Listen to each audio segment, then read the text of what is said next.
नमस्ते विद्यार्थियों, डॉक्टर कीर्ति की हिंदी की दुनिया में आपका स्वागत है। आज मैं आपके लिए कक्षा 9वीं हिंदी लोकवाणी इसकी दूसरी इकाई से चौथा अध्याय साहित्य की निष्कपट विधा है डायरी यह लेकर आई हूँ स्वाध्याय के लिए, जिसे लिखा है कुबेर कुमावत जी ने। इसका एक्सप्लेनेशन अर्थात व्याख्या वाला जो वीडियो है मैं ऑलरेडी अपने चैनल डॉक्टर कीर्ति हिंदी की दुनिया पर अपलोड कर चुकी हूँ। उसके लिए आप मेरे चैनल पर जाकर उसके एक्सप्लेनेशन को देख सकते हैं। आज हम इसके स्वाध्याय को देखने वाले हैं।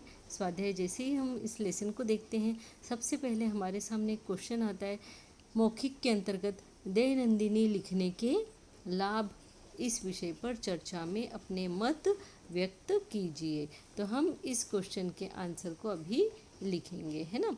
आइए इसको देखते हैं किस तरीके से हम लिख सकते हैं। इसके लिए दैनंदिनी लिखने के लाभ।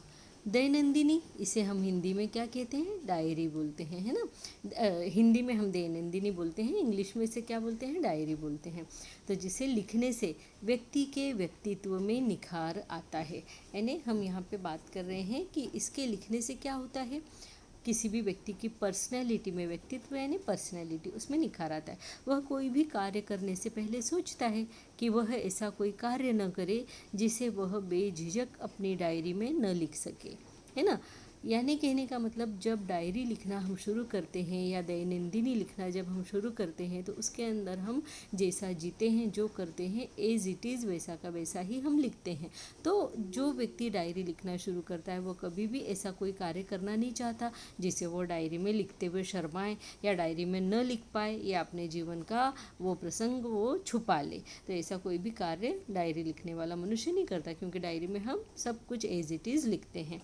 जब व्यक्ति डायरी में अपनी बुराइयों को देखता है तो उसे अपनी गलतियों को सुधारने का अवसर मिलता है। यानी रोज़ रोज़ जब हम डायरी में अपने दिन भर के क्रियाकलाप लिख कर रखते हैं और उसे बाद में जब हम देखते हैं, अगर हमसे कोई गलती हुई होती है तो उसे हम सुधार भी सकते हैं, क्योंकि हमारे पास लिखित में सब रहता है। व्यक्ति रोज़ रोज़ लिख कर लेखन कला में श्रेष्ठता प्राप्त कर लेता है, क्योंकि रोज़ रोज़ जब लिखने बैठ जाते हैं तो एक आप साधारण तरीके से डायरी लिखने का प्रयत्न करते हैं, लेकिन रोज़ रोज़ लिखने के बाद में क्या होता है, लिखने की एक जो कला है, आर्ट है, वह भी हमको आने लग जाता है और उसमें भी हम श्रेष्ठता प्राप्त कर लेते हैं, यानी उत्तम स्तर पर हम लिखने लगते हैं। शब्द संपदा बढ़ जाती है, यानी हमारी वोकेबुलरी जो होती है वो लिख लिख कर बढ़ जाती है, और अनुभव का खजाना हमारे सामने प्रत्यक्ष रूप में सदैव रहता है। और अनुभव का खजाना जो हम डायरी में लिख कर रखते हैं वो हमारे रोज़ के अनुभव होते हैं, सुबह से शाम तक के अनुभव हम रात में लिख कर रखते हैं। तो ये सारे अनुभव जो होते हैं ये प्रत्यक्ष रूप से हमारे सामने उसका खजाना जो है डायरी के अंदर आ जाता है। अब हम इस खजाने को हम सदैव हमारे साथ रखते हैं, क्योंकि मनुष्य समय बीतने के साथ कई बातों को भूल जाता है, वह डायरी में लिख कर रखने से वह उन्हें हमेशा याद रखता है। यानी कई बातें, हमारा मस्तिष्क ही दिमाग जो है वही भगवान ने इस तरीके से बनाया है कि एक समय के बाद में हम बातों को भूलने लग जाते हैं। तो यहाँ पर जो डायरी में अगर हम किसी चीज़ को लिख कर रखते हैं तो वो हमेशा हमेशा के लिए हमें याद रहती है। जब भी हम भूल जाएं तो हम डायरी खोल कर देख सकते हैं और उससे हमें सही जो बात है वो याद आ जाती है। डायरी हमारे जीवन का सबसे अच्छा साथी होती है। उससे बात करते समय या लिखते समय व्यक्ति को न तो कुछ छुपाना पड़ता है, न ही डरना पड़ता है। इसीलिए तो वो हमारा सच्चा साथी है, अच्छा साथी है। क्यों? क्योंकि हम उसके सामने कभी कुछ नहीं छुपाते और उसे सब कुछ सच सच बता देते हैं। वह अपने आप को जैसा है वैसा ही डायरी के सामने प्रस्तुत करता है ना। इस तरीके से हम यहाँ पर डायरी के बारे में लिख सकते हैं कि डायरी में मनुष्य अपने आप को जैसा है वैसा ही प्रस्तुत करता है, कुछ भी छुपाने का प्रयत्न जो है वो उसके अंदर नहीं करता है। दूसरा क्वेश्चन आपको दिया हुआ है श्रवणीय के अंतर्गत, यह है पेज नंबर 36 के ऊपर आपके टेक्स्ट बुक के, और उसमें दिया डॉक्टर बाबा साहेब आम्बेडकर जी की जीवनी में से कोई प्रेरणादायी घटना पढ़िए और उसे सुनाइए। तो इसके बारे में हम लिखेंगे, मुझे जो घटना याद आई, जो मुझे समझ में आई, वो मैंने इसके अंदर लिखी हुई है। आप कई घटनाएं बाबा साहेब अम्बेडकर के जीवन से संबंधित है, उसमें से जो भी घटना आपको समझ में आए, आपको अच्छी लगे, आप वो लिख सकते हैं। मैंने ये लिखी है, देखिए। यह घटना तब की है जब बाबा साहेब कोलंबिया यूनिवर्सिटी में पढ़ते थे। वे रोज़ सुबह पुस्तकालय खुलने से पहले वहाँ पहुँच जाते थे, पुस्तकालय यानी लाइब्रेरी, और पुस्तकालय बंद होने के बाद ही वहाँ से निकलते थे। कई बार वे टाइम खत्म होने के बाद भी वहाँ बैठने की अनुमति मांगते थे। अनुमति यानी परमिशन, यानी जब लाइब्रेरी बंद हो जाए तभी भी वो वहाँ बैठने की परमिशन मांगते थे। एक दिन उस पुस्तकालय के चपरासी ने उनसे पूछा कि तुम हमेशा अपने पढ़ाई के प्रति इतने गंभीर क्यों रहते हो? कभी किसी मित्र के साथ मौज मस्ती नहीं करते? क्या तुम्हारा मन सबके साथ मजा करने का नहीं करता है? उस पर अंबेडकर जी बोले, अगर मैं ऐसा करूँगा तो मेरे लोगों का अर्थात भारतीयों का ख्याल कौन रखेगा? क्योंकि अंबेडकर जी कोई खुद के लिए पढ़ाई करने जो है विदेशों में नहीं गए थे, वो हमारे देश के लिए कुछ करना चाहते थे। और वे एक बहुत ही ज़्यादा होशियार विद्यार्थी थे, इसलिए उन्हें बड़ौदा के जो राजा है उन्होंने स्कॉलरशिप देकर और कोलंबिया यूनिवर्सिटी में पढ़ाई के लिए भेजा था, ताकि वे आकर और अपने देश की सेवा कर सके। तो यहाँ पे वे उस बात को अच्छे से ध्यान रखे हुए हैं, इसलिए हर एक पल जो है अपनी पढ़ाई के अंदर व्यतीत करते हैं। बिल्कुल एक पल भी वो इधर उधर नहीं बिताते या मौज मजा नहीं करते हैं। तो वे इसी तरीके से जवाब देते हैं उस चपरासी को कि अगर मैं ऐसा करूँगा तो मेरे लोगों का अर्थात भारतीयों का ख्याल कौन रखेगा? इस कथन से हमें यह प्रेरणा मिलती है कि बाबा साहेब तो अपने पूरे देश के लिए सोचते थे। क्या हम सिर्फ अपने परिवार के लिए सोचकर अपना कीमती समय पढ़ाई को नहीं दे सकते? इस तरीके से हम यहाँ पे बाबा साहब जीवन के बारे में जो घटना है वो लिख रहे हैं।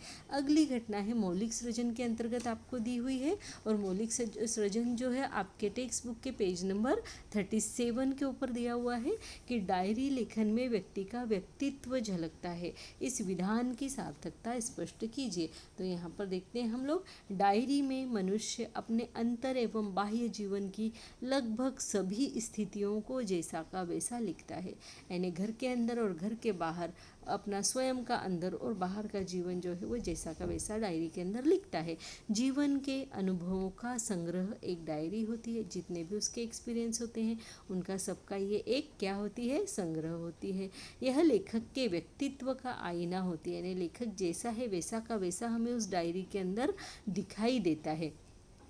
उसकी जो पर्सनैलिटी है वो हमें जस की तस उस डायरी के अंदर दिखाई देती है। यानी ये जो डायरी है ये उस लेखक के या कवि के प्रति आईने का कार्य करता है। जैसे आईने के सामने खड़ा होने के बाद हम जो हैं वो के वही दिखाई देते हैं, वैसे ही डायरी में देखने के बाद में हमें वो व्यक्ति जिसने वो डायरी लिखी है वो जस का तस दिखाई देने लगता है। इसमें व्यक्ति अपने जीवन के अच्छे बुरे, कटु, स्वस्थ, अस्वस्थ सभी पहलुओं को बिना संकोच के लिखता है, यानी चाहे वो अच्छे पहलू हो चाहे वो बुरे पहलू हो, लेकिन मनुष्य इसमें बिना संकोच बिना हेजिटेशन के उनको लिखता रहता है। वह इसे प्रकाशन के लिए न लिखकर स्वयं के लिए लिखता है। डायरी को कभी भी प्रकाशन के लिए अर्थात पब्लिकेशन के लिए नहीं लिखा जाता है ना। लेखक की इसके पीछे कोई ऐसी अवधारणा नहीं रहती, उसकी ऐसी कोई इच्छा नहीं रहती कि इसे जो है हमें पब्लिश करवाना है या कुछ, वो तो खुद के लिए लिखता है। क्योंकि डायरी मेंटेन रखना एक अच्छे व्यक्ति का कार्य होता है। ऐसा व्यक्ति जो अपने भविष्य के प्रति सोचता है, जो अपने हर पल के प्रति सोचता है, जिसे अपने जीवन को एक तरीके से जीने की आदत होती है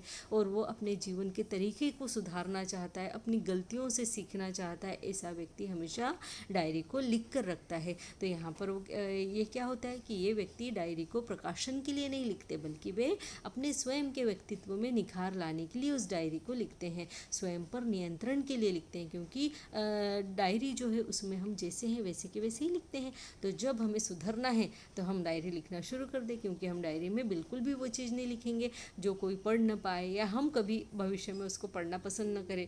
ऐसी कोई भी चीज़ हम डायरी में लिखना पसंद नहीं करेंगे तो हम वैसा जिएंगे भी नहीं। इसलिए डायरी लिखना कभी भी व्यक्ति के व्यक्तित्व में निखार लेकर आती है। जीवन की सच्ची और पारदर्शी छवि को रखने में डायरी एक महत्वपूर्ण भूमिका निभाती है, यानी हमारा जीवन इसके अंदर पूरी तरीके से खुला पड़ा रहता है ना, उसमें पारदर्शिता होती है, आर पार कोई भी हमारे जीवन के देख सकता है। इसे लिखने से मनुष्य के जीवन में जहाँ आंतरिक अनुशासन आता है, वहीं मनोवैज्ञानिक संतुलन बनाने का कार्य भी डायरी ही करती है।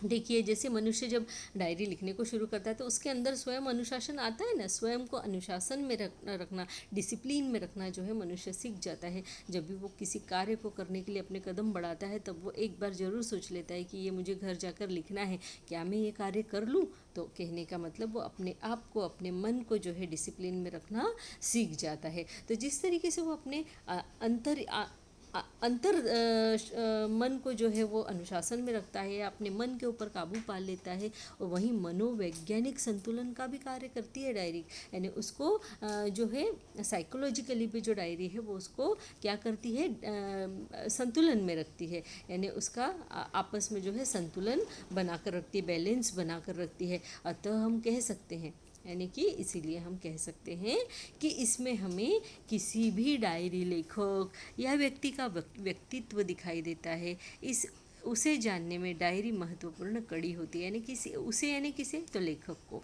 किसी भी लेखक को, किसी भी कवि को, किसी भी डायरी लिखने वाले को जानने में उसकी डायरी जो है महत्वपूर्ण कड़ी होती है, महत्वपूर्ण माध्यम होती है। कड़ी यानी क्या, माध्यम। ठीक है, आइए आगे का हम देख लेते हैं। आपको स्वाध्याय में दिया है पाठ के आंगन में, और देखिए आपको शब्द संसार के अंदर दिया निष्कपट यानी छल रहित या सीधा, मनोवैज्ञानिक मन में उठने वाले विचारों का विवेचन करने वाला, संतुलन यानी दो पक्षों को का बल बराबर रखने वाला, बैलेंस रखने वाला, कायरता यानी भीरुता या डरपोकपन, दैनंदिनी यानी दैनिकी या आप इंग्लिश में कह सकते हैं डायरी, गरिमा यानी महत्व या महिमा, वर्जना यानी किसी चीज़ पर रोक लगा देना, निषेध लगाना, मंशा यानी इच्छा, बेलाग यानी बिना आधार के, जिसका कोई आधार न हो, है ना, फर्जी यानी नकली, कसाव यानी कसने की स्थिति, विवेच्य यानी जिसकी विवेचना की जाती है, सर्वोपरि यानी सबसे ऊपर, दूर दूर तक संबंध न होना। इस मुहावरे का अर्थ है कुछ भी संबंध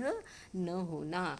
अब हम यहाँ पे पहला क्वेश्चन देखते हैं जो आया है पाठ के आंगन से, और इसमें संजाल पूर्ण कीजिए में हमें दिया है डायरी विधा का निरालापन। इसके 4 पॉइंट हमें लिखना है, जो हमने इस तरीके से लिखा है कि डायरी का निरालापन, नंबर 1, जीवन में अंतर्द्वंद्व, वर्जनाओं, पीड़ाओं, यातनाओं, दीर्घ अवसाद के क्षणों में अपने आप को स्वस्थ, मुक्त एवं प्रसन्न रखने की प्रक्रिया है डायरी। अंतर्द्वंद यानी हमारा आंतरिक द्वंद, आंतरिक लड़ाई, अपने आप से लड़ाई, वर्जनाएं जो त्याग किया गया है, किन चीज़ों का त्याग करना है हमें, हमारे मन पर कैसे प्रतिबंध लगाना है, उसे वर्जना कहेंगे। पीड़ा, दुख, यातना, तकलीफ़ें, दीर्घ अवसाद, डिप्रेशन, इन सब के क्षणों में हमको जो है स्वस्थ रखती है, प्रसन्न रखती है, एकदम खुला खुला फ्री फील करवाती है, वह है डायरी। ये हम पहला पॉइंट लिखेंगे। दूसरा है डायरी लेखन में विषय वस्तु का कोई बंधन नहीं होता। यहाँ आपको कोई थीम नहीं दी होती, यहाँ आपको कोई सब्जेक्ट नहीं दिया होता, यहाँ आपको कोई टॉपिक नहीं दिया होता, यहाँ आपको कोई उक्ति, सुक्ति, सुवचन नहीं दिया हुआ होता है। आप जिस विषय पर चाहे उस विषय पर डायरी लिख सकते हैं। आप दिन भर में जो करते हैं अलग अलग विषय से संबंधित होता है, अलग अलग क्षेत्र से संबंधित होता है। आप हर एक बात को उसमें लिख सकते हैं, इसमें किसी विषय वस्तु का बंधन नहीं होता है। तीसरा पॉइंट हम लिखेंगे आत्म प्रकटीकरण की सादगी से युक्त विधा है डायरी, यानी हम अपनी आत्मा को प्रकट करके रख देते हैं, हमारे अंतरंग को प्रकट करके रख देते हैं इस डायरी में। तो ये सादगी से युक्त विधा है, यानी हम कितने सीधेपन से उसके अंदर सब कुछ लिख के रख देते हैं, इसलिए इसे हम सादगी से युक्त विधा कहते हैं। चौथा देखते हैं हम डायरी पारदर्शक व्यक्तित्व की पहचान होती है, यानी हम उस डायरी लिखने वाले के व्यक्तित्व को हम क्लियर उसके अंदर देख सकते हैं, वो पारदर्शक होती है। पारदर्शक यानी क्लियर दिखना, है ना। आगे का क्वेश्चन हम देख लेते हैं, इसके अंतर्गत क्या दिया हुआ है। तो हमें दिया हुआ है क्वेश्चन नंबर 2, उत्तर लिखिए। क्रोनोलॉजिकल ऑर्डर इसे कहा जाता है। हम यहाँ पे देखिए मैंने ये आंसर लिख कर रखा है कि कालानुक्रम योजना को क्रोनोलॉजिकल ऑर्डर कहा जाता है। तो इस तरीके से आप ये वाले आंसर को यहाँ पे देख सकते हैं कि कालानुक्रम योजना को क्रोनोलॉजिकल ऑर्डर कहा जाता है, ये इसका आंसर हो जाएगा। नेक्स्ट हम देखते हैं कि अर्थ लिखिए। तीसरे का क, अवसाद यानी उदासी, डिप्रेशन, है ना। दस्तावेज यानी लिखित विवरण, लिंग परिवर्तन कीजिए। ख नंबर का क्वेश्चन है, तीसरे के अंतर्गत दिया है लेखक, लेखक का लिंग परिवर्तन करेंगे। लेखिका, विद्वान, इसका विदुषी। यहाँ पे स्टूडेंट्स जो है बहुत गलती करते हैं, क्योंकि विद्वान का अक्सर याद नहीं करके रखते थे, इसे ध्यान रखिए, विद्वान, विदुषी। ठीक है, आगे हम देख लेते हैं। निम्न वाक्यों में से कारक पहचान कर तालिका में लिखिए। कारक और विभक्ति प्रत्यय आपको मालूम ही होना चाहिए कि ये विभक्ति के प्रत्यय होते हैं, और इसे हम कारक चिन्ह के नाम से भी जानते हैं। अब यहाँ पर हमें दिया हुआ है निम्न वाक्यों में से कारक पहचान कर तालिका में लिखिए। किसी ने आज तक तेरे जीवन की कहानी नहीं लिखी। यहाँ पर जो है ने जो कारक है वो कर्ता कारक है, क्योंकि वह यहाँ पे कर्ता का कार्य कर रहा है। दूसरे हम देखते हैं मेरी माता का नाम इति और पिता का नाम आदि है। तो यहाँ जो का माता का, इसके बाद माता के बाद में जो का आया है और पिता के बाद में जो का आया है, ये संबंध बता रहा है माता का इति से, पिता का इति से, है ना। तो जो संबंध है वह यहाँ पे संबंध कारक का कार्य कर रहा है, इसलिए संबंध कारक चिन्ह है। उसके बाद में वे सदा स्वाधीनता से विचरते आए हैं। स्वाधीनता से विचरते आए हैं से यहाँ पे क्या कर रहा है, करण, यानी कारण का जो कारण हमें बता रहा है। वे सदा किससे विचरते आए हैं, वे सदा स्वाधीनता से विचरते आए हैं, तो ये करण कारक है। अवसर हाथ से निकल जाता है, से निकल जाना यानी दूर हो जाना। अपादान यानी किसी चीज़ का अपने से दूर होना, और संप्रदान यानी दान दे देना हमेशा के लिए। जो चीज़ कभी मतलब हम लोग अपने मन से किसी, जैसे किसी क्या बोलेंगे हम, साधु संत को दान देते हैं, किसी पंडित को दान देते हैं, तो वो संप्रदान हो जाता है ना। लेकिन अपादान जो होता है विरह, यानी एक चीज़ का दूसरे चीज़ से अलग होना। जैसे पतझड़ में जो है पेड़ों से पत्तों का गिरना, तो पेड़ से जो है पत्तों का विरह हो रहा है ना। इस तरीके से हम इसको समझ सकते हैं। तो हम देखते हैं कि अवसर हाथ से निकल जाता है, तो यहाँ पे से जो है अपादान कारक है। हाथ से अवसर क्या हो रहा है, दूर चला जा रहा है। अरे भाई मैं जाने के लिए तैयार हूँ। अब ये जो अरे भाई शब्द है ये संबोधन कारक है, हम किसी को इस नाम से पुकार रहे हैं। अपने समाज में यह सबका प्यारा बनेगा। अपने समाज में यहाँ पे अधिकरण कारक अधिकार दिखाया जा रहा है ना, इसलिए इसको हम अधिकरण कारक कहेंगे। आगे हम देखते हैं, उन्होंने पुस्तक को ध्यान से देखा। यहाँ को जो है कर्म कारक, कर्म का कार्य कर रहा है, इसलिए हम इसे कर्म कारक चिन्ह कहेंगे। आठवां है वक्ता महाशय वक्तृत्व देने को उठ खड़े हुए। अब वक्ता महाशय क्या देने को उठ खड़े हुए, वक्तृत्व दे रहे हैं, भाषण दे रहे हैं। भाषण जो है एक बार दे दिया जाता है ना, तो वो हम अपने मन से दे रहे हैं, यानी दान दे रहे हैं, अपने जो शब्द है, अपने जो विचार है वो, तो यहाँ पे संप्रदान कारक हो जाएगा ये चिन्ह। अब इस तरीके से आगे जो है ये पूरे लेसन का आपको स्वाध्याय खूब अच्छे से समझ में आ गया होगा कि साहित्य की निष्कपट विधा है डायरी। तो विद्यार्थियों, अगर इसमें कुछ भी परेशानी हो आप मुझसे कमेंट बॉक्स में लिखकर पूछ सकते हैं। मेरी आपसे एक ही विनम्र रिक्वेस्ट रहेगी कि मेरे इस चैनल को देखकर ऐसे ही आगे मत बढ़ जाइए। इसे देखने के बाद में लाइक, सब्सक्राइब और शेयर जरूर कीजिए, क्योंकि मिल बांट कर पढ़ने से ही ज्ञान बढ़ता है, कभी भी कम नहीं होता। इस बात को हमेशा ध्यान में रखिए। इसी के साथ में धन्यवाद, नमस्ते।